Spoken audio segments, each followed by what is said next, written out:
दोस्तों, मैंने कहा था कि अनकरीब मैं इस मौजू पर बात करूंगा कि जो आजकल बच्चे मस्जिद में नमाज़ पढ़ने के लिए आते हैं, जो बच्चे मस्जिद में आकर शोर करते हैं और फिर बड़ी उम्र के लोग नमाज़ पढ़ने के बाद हाथ धोकर उनके पीछे पड़ जाते हैं। अभी इमाम साहब ने सलाम फेरा है और उन बच्चों को उल्टा सीधा बोलना शुरू कर देते हैं। क्या ये बच्चे मस्जिद में नमाज़ पढ़ने आते हैं, उन बच्चों को कुछ कहना चाहिए या नहीं? या इन बच्चों को मस्जिद में आने से रोकना चाहिए या नहीं रोकना चाहिए? मैं इस पर अभी बात कर रहा हूँ। सबसे पहले तो अल्लाह का शुक्र और अल्लाह का एहसान है कि आजकल के बच्चों में भी अभी वो शौक़ बाकी हैं कि वो मस्जिद में नमाज़ पढ़ने के लिए आते हैं। तो दोस्तों, ऐसे बच्चों को हरगिज़ नहीं रोकना चाहिए। ये बच्चे मस्जिद में नमाज़ पढ़ने के लिए आते हैं और आकर अगर शोर भी करते हैं तो ऐसे बच्चों को आप हरगिज़ कुछ न कहें। बल्कि दोस्तों, मैं कहूँगा कि जो बच्चे मस्जिद में नमाज़ पढ़ने के लिए नहीं आते हैं, आप ऐसे बच्चों को समझाकर मस्जिद में लाइए और उनको नमाज की ताकीद कीजिए, नमाज के बारे में उन बच्चों को समझाइए। और याद रहे, जिस दिन आपने नमाज से सलाम फेरा और सलाम के बाद वो आखिरी सफ़ के अंदर बच्चे नज़र ना आए और बच्चों का शोर सुनाई नहीं दिया, तो उस दिन अगली नस्ल की दीनदारी का ख़तरा है। आजकल अक्सर मकतब के मुदर्रिसीन इसलिए बच्चों को मस्जिद में नहीं भेजते और नमाज की ताकीद नहीं करते कि ये बच्चे मस्जिद में आकर शोर करते हैं। फिर मकामी हजरात कहते हैं कि मुदर्रिसीन ने इनको मस्जिद में आने को कहा है और ये बच्चे आकर शोर करते हैं। इन उस्तादों ने और इन मुदर्रिसीन ने इन बच्चों को क्या तालीम दी है? इस तरीके से मुदर्रिसीन को ताना दिया जाता है। और जो वालिदैन हजरात अपने बच्चों को साथ में मस्जिद में लेकर आते हैं, तो मस्जिद के बाद लोग उन वालिदैन हजरात से कहते हैं कि आपका बच्चा मस्जिद में शोर करता है, लिहाजा आप अपने बच्चे को मस्जिद में साथ में न लाइए। इसलिए वालिदैन हजरात अपने बच्चों को मस्जिद में लेकर नहीं आते हैं। दोस्तों, ये बच्चे जो अपने शौक़ से मस्जिद में आते हैं और आकर शोर करते हैं, आप ऐसे बच्चों को हरगिज़ कुछ न कहिए। मैं आपको बताऊं, हज़रत हसन और हुसैन रज़ी अल्लाह ताला अन्हुमा छोटे से बच्चे थे, मस्जिद में आते थे, सहाबा इकराम की नमाज में बोलते थे। कभी अल्लाह के हबीब सल्लल्लाहु अलैहि वसल्लम ने उनको नहीं रोका। मज़ीद बताऊं, सैयदा उमामा रज़ी अल्लाह ताला अन्हा जो हुज़ूर सल्लल्लाहु अलैहि वसल्लम की नवासी हैं, आपकी बड़ी बेटी हज़रत ज़ैनब की बेटी हैं, जो मस्जिद में आती थी। अल्लाह के हबीब सल्लल्लाहु अलैहि वसल्लम नमाज की हालत में होते थे, आपके कंधे पर चढ़ जाती थी। कभी अल्लाह के हबीब सल्लल्लाहु अलैहि वसल्लम ने सैयदा उमामा रज़ी अल्लाह ताला अन्हा को हुज़ूर ने नहीं रोका। तो दोस्तों, हमें भी अपने बच्चों को मस्जिद में आने से नहीं रोकना चाहिए। हाँ, अगर बच्चा छोटा है, जिसको पाकी नापाकी का एहसास नहीं है, जो पेशाब वगैरह कर जाता है, इतनी उम्र है, तो आप ऐसे बच्चों को रोकिए, कोई हरज नहीं है। लेकिन अगर बच्चा समझदार है, 7-8 साल की उम्र को पहुंच चुका है, तो आप ऐसे बच्चों को आने दीजिए और उनको रोकिए नहीं। और अगर आकर वो शोर भी करते हैं तो आप उनको प्यार मोहब्बत से समझाइए। आप इन बच्चों के सामने सहाबा किराम के वाक़यात सुनाइए, सहाबा के बच्चों के वाक़यात सुनाइए, इन्हें माज़ और मुआविज़ के वाक़यात सुनाइए, इन्हें सहाबा के जंगी मारिके के जो वाक़यात है वो वाक़यात सुनाइए, इन्हें हज़रत फ़ातिमा और हज़रत ज़ैनब, हज़रत हसन, हज़रत हुसैन, ये जो सहाबा के बच्चे हैं, उन बच्चों के वाक़यात सुनाइए ताकि इनकी सही तरबियत हो।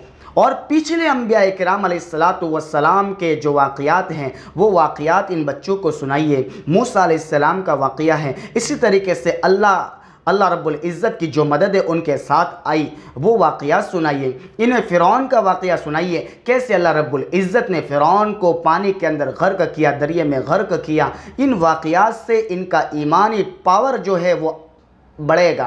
इन वाक़यात के ज़रिए से ईमानी जज्बा बढ़ेगा, इन वाक़यात के ज़रिए से इन बच्चों की तरबियत होगी। लिहाजा आप ऐसी बात कीजिए इन बच्चों के सामने, इन्हें जन्नत और जहन्नम के वाक़यात सुनाइए, जन्नत की नेमतें सुनाइए। जन्नत के अंदर अल्लाह रब्बुल इज़्ज़त ईमान वाले बंदों को, नेक बंदों को, मुती बंदों को, फरमाबरदार बंदों को ऐसी नेमतें देगा। व जन्नातिन तजरी मिन तहतिल अनहार यतूफु अलैहिम विल्दानुम मुखल्लदून वलकुम फ़ीहा मा तश्तही अनफुसुकुम वलकुम फ़ीहा मा तदऊन। ये जो अल्लाह रब्बुल इज़्ज़त ने कुरान करीम के अंदर जो जन्नत की नेमतों का तज़किरा फरमाया है, आप उन्हें वो नेमतें सुनाइए। आप इनके सामने जहन्नम के अज़ाबात का तज़किरा कीजिए। आप इनको जहन्नम से डराइए ताकि ये बच्चे बचपन से ही नेकी पर चलने वाले बने, ये बच्चे बचपन से ही बुराई से बचने वाले बने। गुनाह की कबाहत और गुनाह की बुराई आप इनके सामने उसका तज़किरा कीजिए। आप इनके सामने नेकियों के ऊपर अल्लाह क्या अजर देगा आप उसका तज़किरा कीजिए। इनसे इनका ईमानी पावर बढ़ेगा।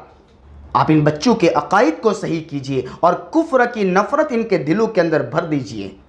आप इन बच्चों के सामने कब्र हशर की बात कीजिए ताकि बचपन से ही इनके दिल की तख्तियाँ बिल्कुल खाली होती है, उस पर कोई चीज़ नक्श की हुई नहीं होती। इन बच्चों ने कोई गुनाह नहीं किया होता। आप इनके सामने जो बात करेंगे वो बच्चे आपकी बात को एक्सेप्ट करेंगे। बचपन से ही इन बच्चों की सही तरबियत होगी। और मैं कहूँगा दोस्तों, आजकल जो माएँ इन बच्चों को दूध पिलाती है, हमारे घर के अंदर एक तरफ टीवी शुरू होती है और बच्चा रोता है तो उसको म्यूज़िक सुनाते हैं और उस सुनाने के ज़रिए से बच्चों को रोने से खामोश करते हैं। सहाबाए किराम क्या सुनाते थे? हज़रत हसन और हुसैन रज़ी अल्लाह तआला अन्हुमा को दूध पिलाते हुए हज़रत फ़ातिमा रज़ी अल्लाह तआला अन्हा कुरान सुनाती थी। इसी का असर था कि करबला के मैदान में जो हज़रत इमाम हुसैन रज़ी अल्लाह तआला अन्हु ने जो कुरान सुनाया, वो माँ की तरबियत का असर था। जो उन्होंने माँ की गोद में कुरान सुना था, इसका असर था। तो मैं आजकल की माँओं से कहूँगा कि अपने बच्चों को कम से कम वुज़ू करके उन बच्चों को दूध पिलाया करें ताकि उसका सही असर उन बच्चों के ऊपर रहे, ताकि हमारी गोद में पलने वाला बच्चा नेक बने, हमारी गोद में पलने वाला बच्चा सौले, मुत्तकी और परहेज़गार बने। हमारी गोद में पलने वाला बच्चा माँ बाप का मुती बने, माँ बाप का फरमाबरदार बने। आजकल बच्चों की बहुत शिकायतें होती हैं। माँ बाप शिकायत करते हैं कि मौलाना साहब कुछ तावीज़ दे दीजिए, मौलाना साहब कुछ अमल बता दीजिए कि मेरा बच्चा बहुत परेशान करता है, मेरा बच्चा मुझे बहुत तकलीफ़ देता है, मेरा बच्चा मेरे सामने उल्टा सीधा बोलता है, तो आप मेरे बच्चे के लिए कुछ कर दीजिए। असल में सबसे बड़ी तकलीफ़ ये है कि इन बच्चों की सही तरबियत हमने नहीं की होती। आजकल हम बच्चों के सामने ज़ोर से चीखते हैं, कल उठकर वो बच्चा हमारे सामने चीखेगा। आजकल उन बच्चों के सामने बीवी को गाली देते हैं, कल को उठकर वो बच्चा हमें गाली देगा, कल को उठकर वो बच्चा उसकी माँ को गाली देगा। आपका अपनी बीवी से लड़ना, आपका उल्टा सीधा बोलना और इन चीज़ों के बाद जो आप अपने बच्चों को नसीहत करेंगे तो आपकी नसीहत बच्चे के दिल पर असर नहीं करने वाली। फिर दोस्तों, आप लाख अपने बच्चों को सुनाए माँ के कदमों के नीचे जन्नत है और बाप जन्नत का दरवाज़ा है, उस बच्चे को समझ में आने वाली बात नहीं है। इसलिए आप अपने बच्चों का बहुत ज़्यादा ख्याल कीजिए। बच्चा घर में हो आप ऊंची आवाज़ से न बोलें, बच्चा घर में हो आप उल्टी सीधी बात अपनी ज़बान से न निकालें। और दोस्तों, आप उन बच्चों के सामने अपने रिश्तेदारों की बुराई भी न करें। बहुत सी मर्तबा चचा की बुराई करते हैं, मामू की बुराई करते हैं, फूफी की बुराई करते हैं, तो बच्चा बड़े होकर उसके दिल के अंदर नफ़रत पलती है और बड़े होकर वो दूसरों की बुराई करने वाला बनता है। बड़े होकर वो रिश्तेदारों से बुग़्ज़ रखता है, रिश्तेदारों से अदावत और दुश्मनी रखता है। ये किसका असर था और ये दुश्मनी कहाँ से आई? ये दुश्मनी उसने कहाँ से सीखी? ये दुश्मनी उसने आपकी गोद में सीखी है, ये दुश्मनी उसने आपके घर में सीखी है, ये दुश्मनी उसने आपसे सीखी है। इसलिए उन बच्चों के सामने आप किसी की अदावत और किसी की दुश्मनी का तज़किरा न करें। इन बच्चों के दिल की तख्तियाँ खाली होती हैं, आप उस पर जो नक्श करेंगे वो नक्श हो जाएगा। इसलिए आप इस बात का बहुत ज़्यादा ख्याल करें, आप अपने बच्चों की तरबियत का बहुत ज़्यादा ख्याल करें। हज़रत अब्दुल कादिर जिलानी रहमतुल्लाहि अलैह और दुनिया के अंदर जितने भी औलिया कराम आए, इनके वली बनने के अंदर, इनके विलायत के अंदर सबसे बड़ा जो असर था वो माँ की तरबियत का असर था, वो माँ बाप की तरबियत का असर था। अब्दुल कादिर जिलानी रहमतुल्लाहि अलैह माँ ने मकतब में एडमिशन लिया है।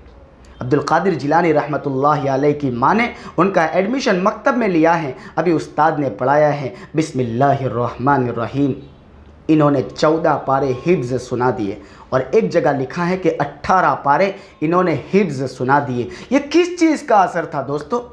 पूछा गया उनकी माँ से, तो माँ कहने लगी, अब्दुल कादिर जिलानी रहमतुल्लाहि अलैह जब मेरे पेट में थे मैं रोज़ाना 14 पारों की तिलावत करती थी, जिसकी बरकत से उन्हें 14 पारे हिफ्ज़ याद हो गए। मेरे बुज़ुर्गों, हमने इन बच्चों की तरबियत के लिए हमने क्या मशक्क़तें झेली, इन बच्चों की तरबियत के लिए हमने कौन सी कोशिश की है। इसलिए हम ज़रूर इन बच्चों के लिए, इन बच्चों के पीछे मेहनत करें, इनकी सही तरबियत करें, और इनके लिए अल्लाह रब्बुल इज़्ज़त की बारगाह में दुआ करें, अल्लाह इनकी सही तरबियत करें। मेरे घर में पलने वाला बच्चा नेक, सालेह, मुत्तकी और परहेज़गार बने, हमारा मुती और हमारा फरमाबरदार बने, अल्लाह का मुती, अल्लाह का फरमाबरदार बने, अल्लाह के एक एक हुक्म पर, प्यारे नबी सल्लल्लाहु अलैहि वसल्लम के एक एक तरीक़ों पर चलने वाला बने। इसके बारे में हम तमाम साथी इंशाअल्लाह फ़िक्र करेंगे। अल्लाह रब्बुल इज़्ज़त हम तमाम को सही समझ नसीब फरमाए। आमीन। अस्सलामु अलैकुम व रहमतुल्लाहि व बरकातहू।